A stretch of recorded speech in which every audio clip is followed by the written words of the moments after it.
I do a lot of mentoring, a lot of coaching, a lot of just trying to help people kind of find their way with some of my experiences and how I can share those so that they can become better entrepreneurs, better business people, better family men, better friends. You get to learn to be a leader. You get to learn to be a good follower. You get to learn to be a good team player. You get to learn to be good on your own. You get to learn to be good with just one other person. You get to be accountable to other people and be counted on by your brethren.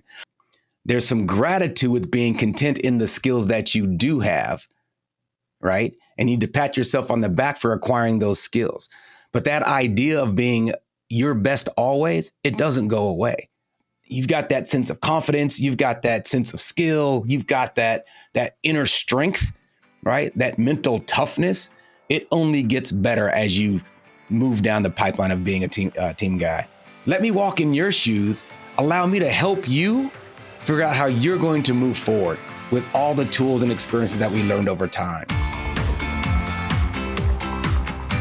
Welcome to the Thought Leader Revolution with Nikki Ballou. Join the revolution. There's never been a better time in history to speak your truth, find your freedom, and make your fortune. Each week, we interview the world's top thought leaders and learn the secrets of how they built a 6 to 7 figure practice.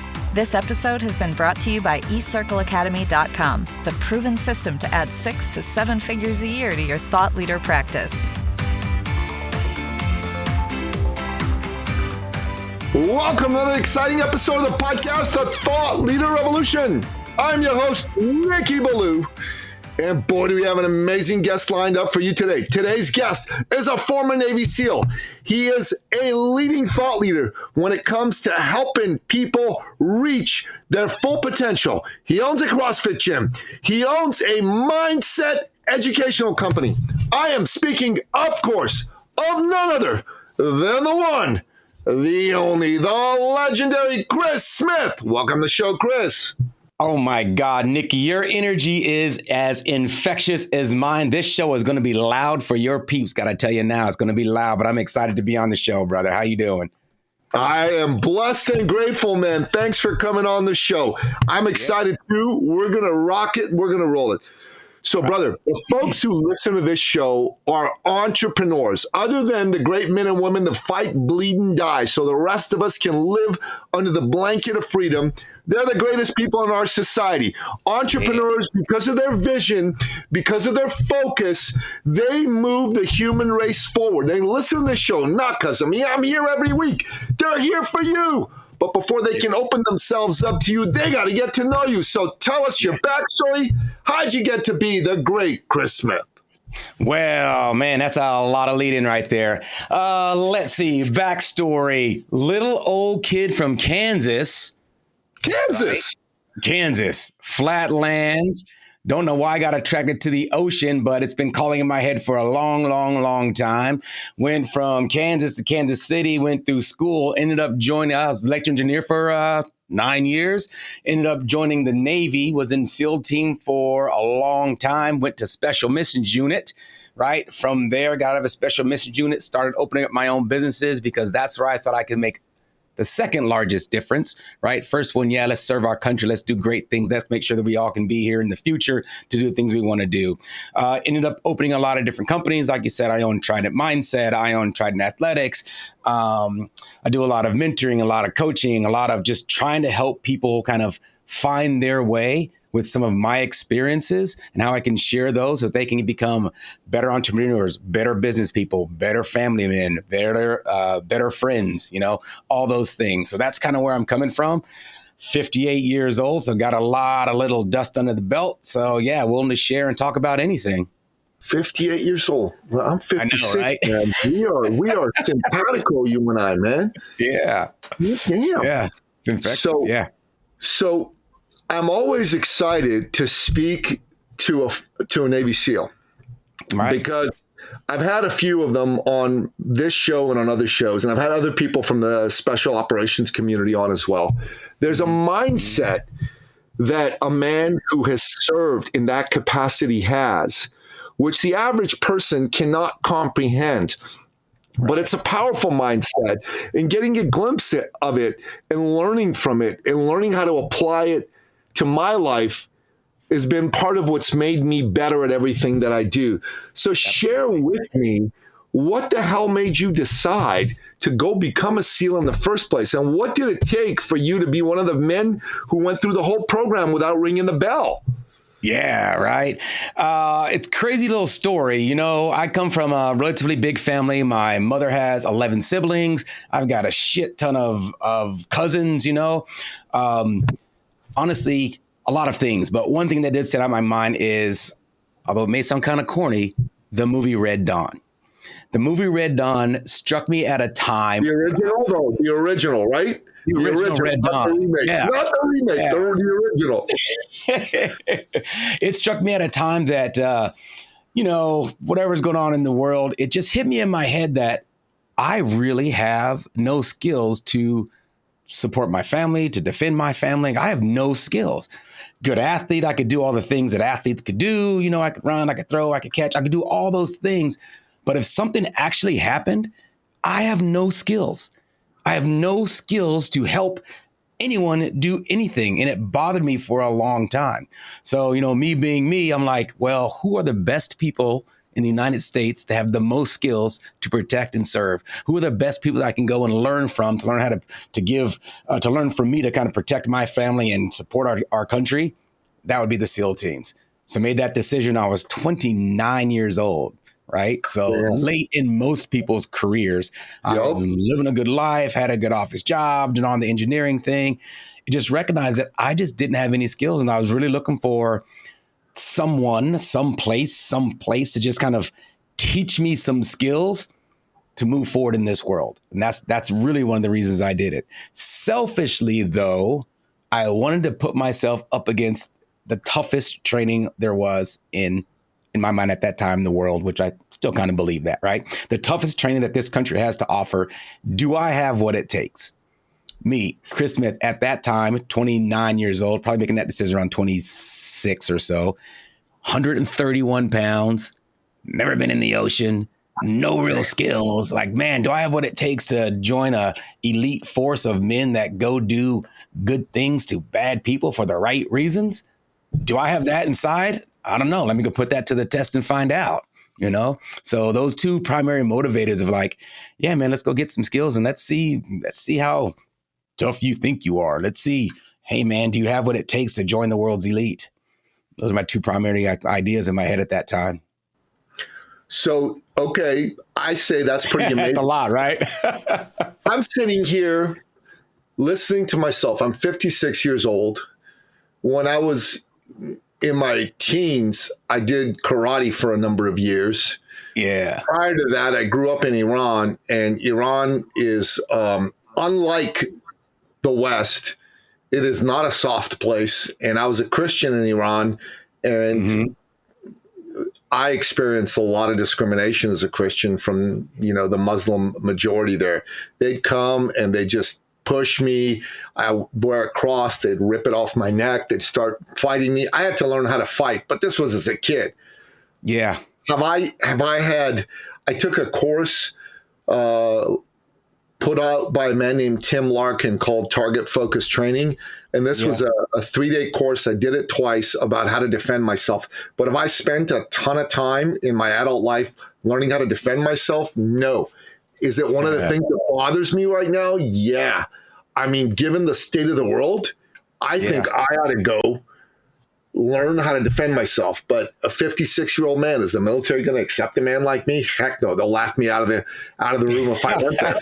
They would. They just said, come on, old man, get the hell out of here. We're looking for youngins, right? Yeah. And but I totally understand your mind space, and it makes me think, well, there's got to be some way I can go get some elite training, and I'm sure there is. I'm gonna think about that and go out there and learn how to do what I need to do in order to be able to use deadly force at a moment's notice if need be. But you're 29, you got a good job, you're 131 pounds soaking wet, and you said, let me find out if I can do this. So you jump in with both feet. What happens then? Walk us through that aspect of the journey. Yeah. So actually took me like 6 years. I wanted to be, in my head, I had like this idea I wanted to be a SEAL at like 23. I didn't make that, 23.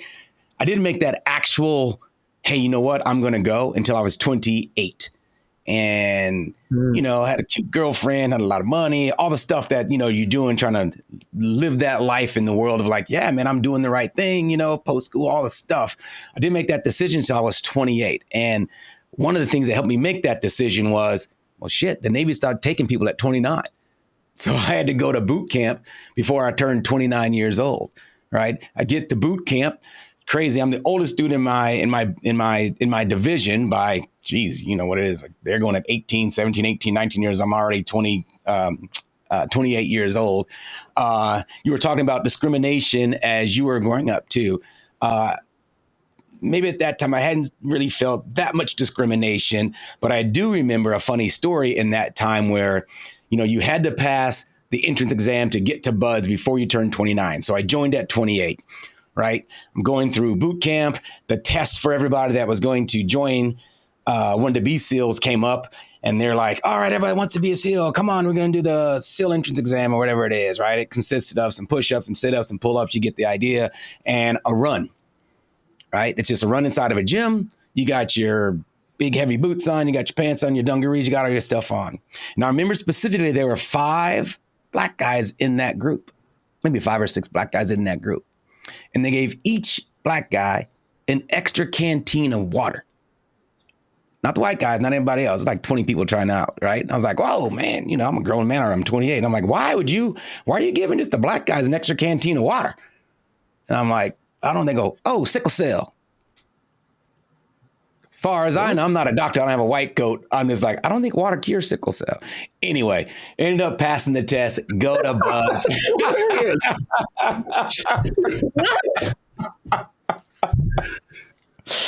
It was hilarious. Anyway, go to BUD/S. Scrawny little kid. Hard, man. Like you've heard team guys talk about BUD/S. BUD/S is everything everybody says. It's a hard place, man. You learn your things there. Super, super hard. Wasn't 100% successful when I first got in there, right? Got to, at that time, Hell Week was 5th week. Doing well the first 4 weeks, I had trouble swimming, whatever. But during the 5th week, like I said, I'm 131, 133 pounds, something like that, because I probably pulled on 2 pounds of muscle. BUD/S is freezing all the time. So during my Hell Week, we had this 2-mile swim, of which me and my buddy had to swim 2 miles in a certain amount of time. And I'm like just small, I'm a tiny little guy, freaking freezing my butt off.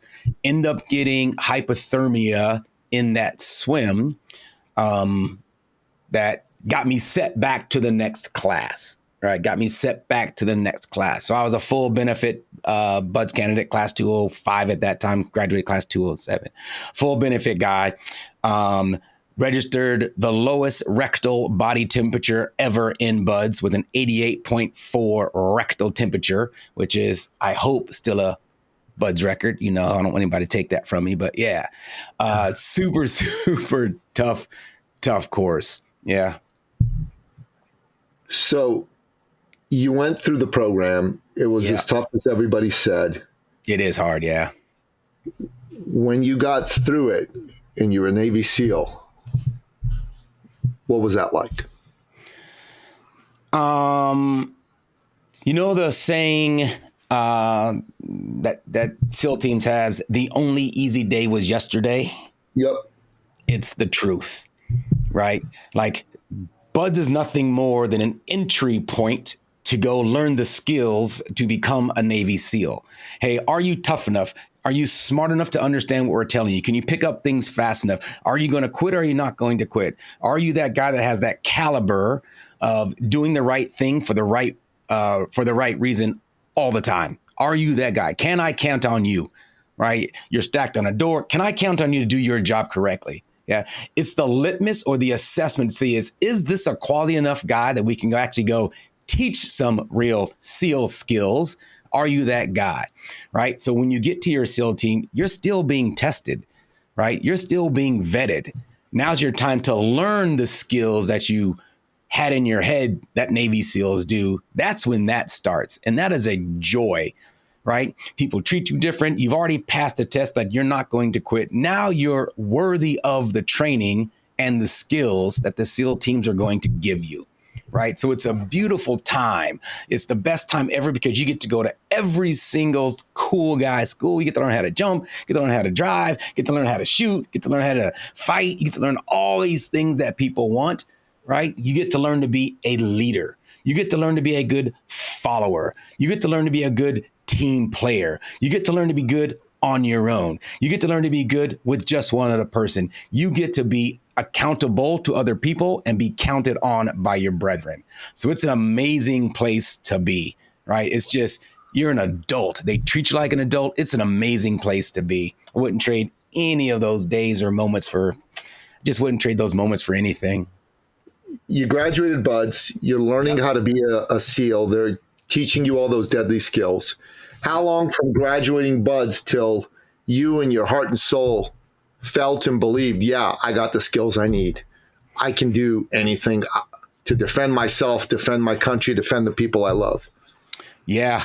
I would be lying if I didn't say, I don't think that journey ever goes away.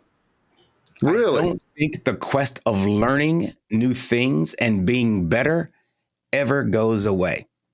There's some gratitude with being content in the skills that you do have, right? And you need to pat yourself on the back for acquiring those skills. But that idea of being your best always, it doesn't go away. I'm still a seeker, right? I still like to do hard things. I still, you know what? I went shooting with my buddy just the other day and I'm like, whoo, shooting is a perishable skill. I'm a little rusty. Let me back it up real quick, get the basics back on and then move forward fast. So that journey never really stops. I mean, you get good at a lot of things really fast, right? And you are 100% competent and everybody knows that and you're great, but you know that you can still get better. Yeah. But that's what I'm talking about. I get it. Yeah. You're a seeker. I understand you wanting to get better all the time. That's a journey that I'm on. And I think everybody in our space is in.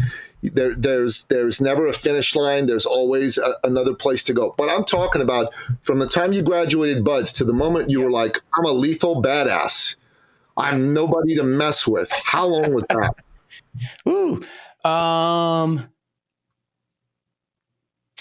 Yeah, you kind of figured that out maybe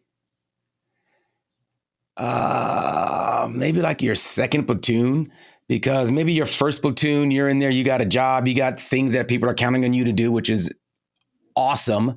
And you're in that learning state too. You're learning from guys that are better than you, but you do have this wherewithal.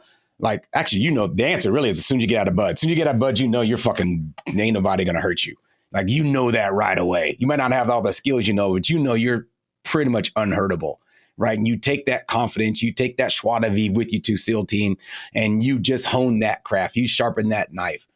So that, not like braggadociously, but that you've got that sense of confidence. You've got that sense of skill. You've got that inner strength, right? That mental toughness.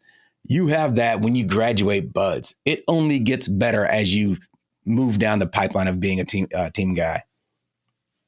So it's a challenge to say like when that is, because you just know, when you walk into a room, you're like, man, I am super confident in this environment. You might not know when you got that skill, but when you walk in the room that people are like, wow, that guy's standing up tall. That guy's confident. Or when you feel less than that. Right. So to pinpoint when that happens, that's a little challenging. It's kind of hard to answer for me, like when that actually happens, because confidence is constantly developed. Right. And it's a skill you should constantly be working on. Amen. We call that. That's what mental toughness really is. Right. So I like that word, unhurtable. I've never heard it that way. I'm actually going to call this episode Unhurtable. It's a good name. It's a good name for a book for you. You ought to use that. David Goggins wrote "Can't Hurt Me," and you can write "Unhurtable." I think it's cool. I'll write that down. I'll take notes for myself. Yeah, man. I love Goggins, but Goggins is one angry man. You're not angry. You're like a happy warrior. He's an angry warrior. We all have It's paths a that we go fact. down. I love Doggy. He's an angry mofo. You know what I'm saying? Yeah. That dude just he gets off like, oh man, you're like, hey, this is good. It's a more relatable energy. Yeah, that's the beauty of being like a silent warrior or the gray man. It's like I'm not dissing Goggins here, but I'm not like, I don't feel like I need to go and pound my chest and be the thing to know who I am and how I impact and affect people, right? Spend time in my aura, get to know me. I'm more than just the thing, right? I'm more than just the Trident. I'm a human being. I care, I love, I'm deadly, right? Like all those things are constantly in the work just to be awesome at being human. Amen, man. Amen. Yeah. No, amen. Well said. Well said. Okay, so you're in SEALs. How long did you stay with the teams? Yep. I was in regular SEAL team. I was at SEAL Team 5 for about 4 or 5 years. Then I got picked up for a special missions unit, and I served the rest of my time in a special missions unit. So in the traditional traditional thought, people hear, oh man, I went to regular SEAL team. I got picked up to dev group, and then I kind of moved along that journey. My path was a little bit different than an average team guy, I would say, is I didn't quite go the dev group route. I went to a special operations command, a different one, right? And I spent the rest of my time still learning new skills, still honing new crafts, still supporting our country in a little bit of different capacity. And it was incredible experience. It's an incredible experience. Not many people. I was one of 6 SEALs that got to do that. So I feel honored to be part of that. That's awesome. So what is the special missions unit? I never heard of them before. Yeah. So you know how as military services, you know, there's always like the pointy tip of the spear, right? You go from, if you were in the Army, you go from Army, then you go to either Rangers or you go to Special Forces and you go to Delta, and you keep climbing that that tier, if you will. Special Forces is a joint special operation command where all 4 services get a chance to pick some people to go and support just different mission sets, right? So yeah, I can saturate a battlefield with 500 dudes with guns and go kind of prosecute a target that way. As you kind of continue to climb that ladder, your skill set develops into a sharper tool that you get pointed in very specific and mission critical directions, right? So you become, let's use the word special, right? You become a special tool that's used to prosecute specific targets. So it's just a different path, if you will, different path. Okay. All right, cool. I'd never heard of it before. That was interesting. So you were in the SEAL teams and special missions for a total of how long? I did 12 years in that kind of space. 12 years. Okay. Yeah. Cool. So what had you transition from there to the world of coaching, mentoring, teaching? That's a leap. What made you do that? It is a good journey, right? Like, like I said, I joined the military late. Right. So now I'm mid 40s or whatever. I had to make decisions like, okay, am I going to continue to travel down this path of, most people do 20 years in the military, kind of in the same journey space, which is, I'm going to continue to do the same thing for a while, hopefully move up the echelon, hopefully do cooler things. Or can I get out and make a significant impact, right? That's the whole goal, is to make a significant impact on people in a different avenue or a different space. I wanted to choose to create a opportunity to impact people in a different space, right? Like there's only so much impact you can do in one silo. So I was like, wow, you know what? This might be the time for me to kind of go out on my own, take the skills and the tools that I've learned, and can I put it in a different space? At that time I was doing adventure racing. I was really into coaching. I was really into like impacting people through fitness. That was like my tool I was using to mentor and impact people. And I just really couldn't serve both masters at that time.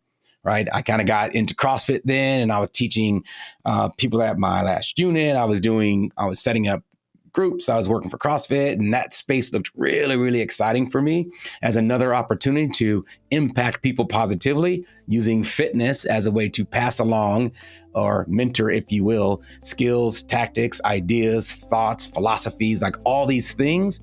Well, how else can I apply those to people that I care about, or people that are looking for information or looking to better themselves, right? The journey started while you were still in the military then? Journey started in the military, right? Not that I was tired of doing what I was doing, but you know, if you're on a path to be true, whole, and the best you that you can be, sometimes you got to look farther enough down the road. Sometimes you got to look at, 10 moves ahead in the chess game to see where that's going to get you. Right. In the space that I was, I'm like, wow, I could stay in this space, but 10 moves down the road, I'm still going to be in this space. I'm only going to have so much of an effect, and I wanted to have a greater impact. So I wanted to get out of that space before I'm, sullen at 18 years or whatever. Wanted to get out of that space and move into a direction and start fresh and take the experiences I've had, the tools I learned, and apply those to a different demographic, to a different audience, to a different group of people that were seeking kind of what you were just saying. You're 56 you said, right? 56? 56, yeah. Seeking now is like, wow, I don't have the skills I don't have those skills. Well, I have those skills, and I want to share those skills, right, to the people that are looking for those things. So I was looking for a different avenue to kind of share those things. Yeah, I get it, man. There's, I got skills I share in my world. I help people who are experts. I help them monetize. I'm good at that. I'm good at getting people paid. That's my shtick. That's how Michael Osterlink, who introduced us, he's one of my clients. Mo, my man. Mo, yeah, he's awesome. Yeah, Mo. I've never heard him called Mo before, but that's cool. I call him Michael. His name was Michael for the longest time. I've always called him Mo. Michael O, yeah, M-O. But that's good, Mo. I like it. But the skill sets that I have, I'm thrilled to share them with the right people. It's important to help good people make money, because I think there's a lot of charlatans that make money, and I want to see the good people win. That's what's important to me. Yeah, but sure. The skill sets that I want, and one of the skill sets I want is I want to learn how to be deadly and have it under good control. Yeah. Yeah, I feel like this is kind of I love doing podcasts, right? I am not the best self-promoter, or I don't like throwing in cheesy little, oh my God, do this because I got this company. But not a shameless plug, but we do have a company that teaches guys like you the skills they want to do without getting kicked in the face or getting busted in the penis, right? Like, hey man, we can teach those skills in a better opportunity. We can teach you to shoot. We can teach you to jump. We can teach you to drive. We can teach you all those things. So that's an opportunity. And there's a lot of people that kind of do that as well. So there's an opportunity there don't think that that's gone for you. Talk to guys like me. We can set you up, right? We can get you the things you need. Yeah. That's why a relationship is super important, because you share what you know. I share what we learn, right? What I know. Oh, amen. And we have a relationship now. Amen. It's one of the important things about having podcast appearances is there's an opportunity for not just for the audience to learn, but for me to learn. In fact, my big secret of being a podcast host who's done close to 700 episodes that I've interviewed is I get a free coaching session from anybody that I bring on. And in some cases, more than that, like you said, I'll go beyond the coaching session. In some limited cases, I'll go take a program, buy a book, et cetera, et cetera. So I don't believe that it's too late for me or anything like that. I won't be accepted by most militaries at this age unless there's a war. But I absolutely know that, as a man who's fit and exercises, I have the life force in me to be able to learn any skill that I need to learn in any arena of life. So absolutely, 100%. So, yeah. But you didn't say that you wanted to join the military. You said you want to learn the skills. I did, and that's what I wanted to learn. Yeah, exactly. That's what joining the military to learn the skills is not a path. Yeah, you don't have to do that, especially at your age, right? Yeah. There's a lots of opportunities. I'm one of those opportunities that can help you teach the skills that you, I hope, are seeking. That most people go to the military for. Like, that's still an opportunity, right? Let's not cloud that. That's still an opportunity, right? Regardless of age. That's still a possibility and an opportunity. That's just taking a step in that direction. It's like, oh, I want this. Well, where can I go get it? Well, I know a guy that can go get it for me or help me get it. Right? Amen. It's out there, right? People, we hear people, especially we'll say men in this situation, right? Like, oh my God, if I was younger, if I was no, today is today, man. Today is today. If you really want to go do something, let's take a step in that direction. There are people that can help you get there. Get out of your own way. Right? Get out of your own way. Just ask, right? Just ask. Amen. Yeah. Amen. No, well said, powerfully said. So you decided after, 15, 17 years in the military at the highest levels, you wanted to transition out to impact people positively by sharing what you've learned with people in a variety of different areas. You did that and you became an entrepreneur. Now, people come into my ecosystem. They become my clients. They listen to my podcast because they're looking to learn from entrepreneurs like you. So you have a background as a SEAL. So your mindset is pretty rock solid, right? You've got about as strong a mindset as a human being can have. So how did you use that mindset to grow your business, to become successful, to establish a brand for yourself? Yeah.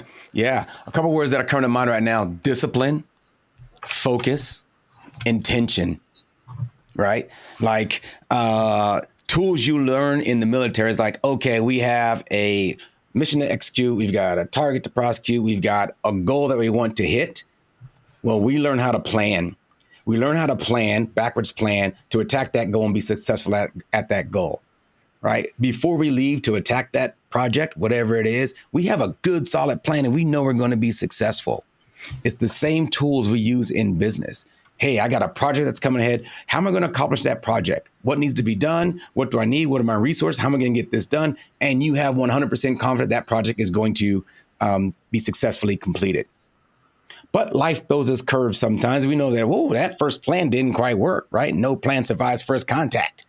What was my second course of action? What was my third course of action? Can I pivot and still keep my confidence and my forward momentum to accomplish that task, right? A lot of people lose energy when a hurdle comes or a hiccup comes and something gets in their way. Oh, I'm out. I don't have the understanding or the foundation to bounce off of, right? We're going to call that foundation a why. We don't have that why or foundation to bounce off of, or the tools to use to get over that obstacle so we can still be successful. Just because the door is locked don't mean you can't go in the room. Sometimes you got to kick it. Sometimes you got to use a battering ram. If your goal is to get into the room, get into the room. Sometimes you got to use a window, right? You got to have the intellectual pivoting to still understand that the goal is what you're trying to acquire, not getting through the door. The goal is getting in the room, right? So we use some of those tactics that I aforementioned to get inside the room. Yeah, the goal is the goal. The goal is you the goal. You have to have operational flexibility. Operational flexibility, because some people think just because something stood up and got in your way that the whole job is over. It's like, no, man. You should look at it the other way. What a wonderful opportunity to try something different, right? Ooh, I planned it. It didn't work out that way. What a wonderful opportunity to try a different route that I may have thought of earlier. Maybe I didn't. I got to be flexible enough to be successful, right? And that's just called intention. Many years ago, I did NLP with an instructor. Her name was Mary Lou Seavey, and she had a saying, and her saying went something like this. She said, the most flexible element, I'm going to write this down as I say it to you. Yeah. In any system will control that system.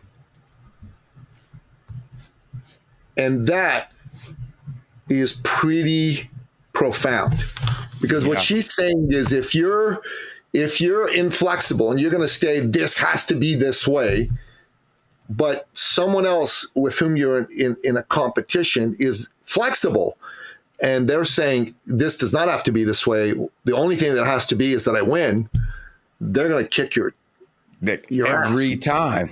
Every time. They're going to clean your clock. Every single time, because they're thinking about the finish. You're thinking about your structure. Oh, this has to be step 1, step 2, step 3, step 4, step 5 in order to be successful. Doesn't always work like that. No, I need a 2A, I need a 2B, and I go to 3D, to get to step 5. I need to be able to be durable, right? Pliable, flexible, and still have momentum to accomplish my task, right? We have a bunch of type of people out there. We have people that are better way people. My way is always better. We have people that are right way people. Oh, this is the right way to get something done. Right? We have people that are contributors. I just want to be part of the team to get this thing done. Right? All those kind of people, there's 9 of those different types of people. We call those, Simon Sinek uses it, Gary Sanchez uses it, the why. We call those people have different ways and tactics to accomplish the goal, and they are all right. All of them are right, but the person that is only right is usually going to be wrong. We have to think about the other ways to accomplish the task. Just because I'm a better way person, which I am, because I always think that my way is better because it usually is. But I'm intelligent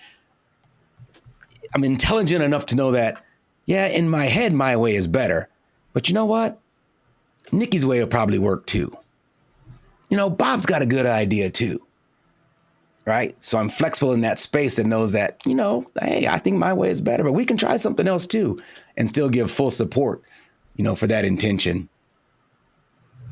Amen. It's just being durable, being flexible, right? We all know that the oak tree cracks in a storm and the willow wins always, right? The oak tree cracks in a storm and the willow wins. I like it.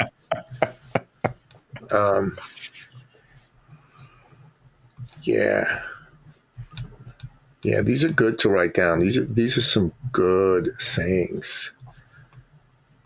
That sounds like it's an ancient Chinese proverb of some kind, My Chris Smith is a little, I've been in the world of non-boasting, not gloating. I've been in this underground world of doing hard things and the right thing for the right reasons and not really having to shout that to the world and being okay being the gray man for the longest time. And one of my personal journeys is to be able to share and express some of that and, take some gratitude. Oh, wow. Thank you. Right. So my wife, she calls them, since I don't know if I want to or not really write a book, but my wife's like, you should write a book. I'm like, no, you should write a book. So she was working on a little manuscript called Silly Shit My Husband Says, the book of Chrisisms. Nice. Right? Like little knowledge bombs of things that pop out of my mouth randomly. But you ought to write a book, and you ought to use your personal story as part of it and use it for attracting clients and attracting the people you want to serve. I think she's right. It's good that she's writing a book, but you ought to write your own book as well. Yeah, that's true. That's true. So, Chris, if someone is interested in finding out about you, the work that you do, how they might be able to work with you, what's the best way? Best way is going to be csmith at tridentmindset.com. Right. So that's csmith at tridentmindset.com. Right. Me and my staff kind of manage that email. That's my catch-all. It helps with physical training. We do mental training. We do adventures. We do one-on-one, kind of go to your house, kind of set you up. A lot of people's like, oh yeah, can you help me with this or that? I'm like, man, I'm willing, or my team is willing to go to you as well and help you live in your space. Because yes, I love online training. I love online mentorship. I love Zoom calling. I love all that stuff. But sometimes it's face to face. Like, this is how I live my life. I go to work, I got kids, I got this, here's my gym. Like having that in a virtual space getting set up doesn't always work. So we try to find opportunities like, hey man, let's go share some time together. Let me walk in your shoes. Allow me to help you figure out how you're going to move forward with all the tools and experiences that we learned over time, right? Inside of Trident Mindset, we have 12 strategies that we kind of teach people, one strategy a month to kind of get their mind in a tough place, right? Now, tough doesn't always have to be hard. Tough can be soft, right? Yes, we should do hard things because hard things are great. But you know what? We need to learn how to listen. We need to learn how to meditate. We need to learn how to breathe, right? Those are soft skills that you need to continue to evolve as a human being. Yes, I think you should be able to defend yourself and your family. And you might need to learn how to throw some blows if you got to throw some blows.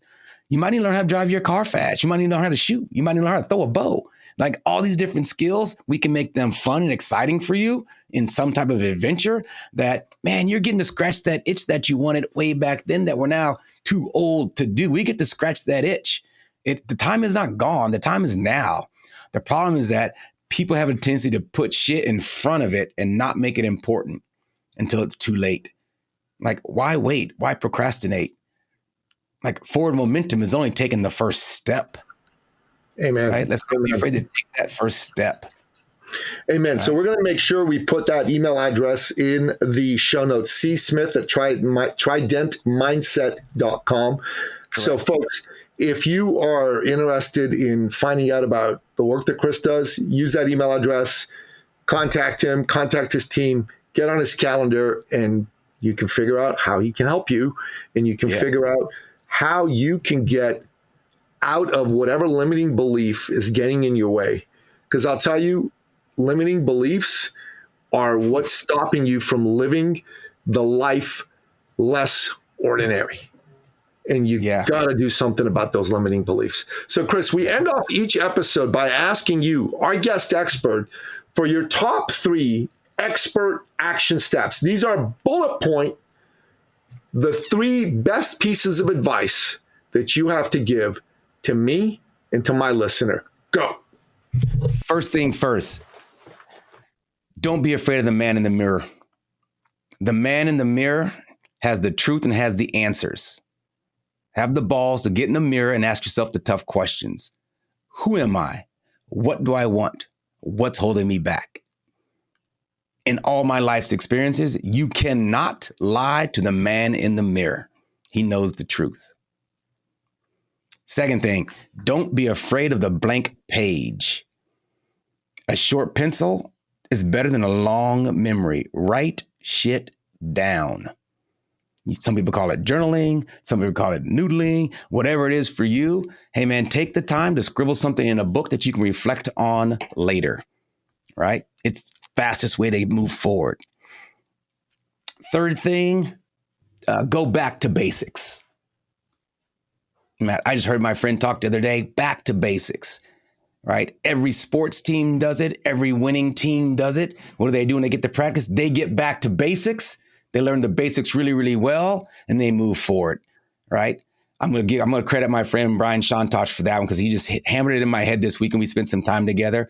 Don't forget the basics. Don't focus on the bells and whistles. Don't forget the basics. The basics win ball games. Base hits win ball games.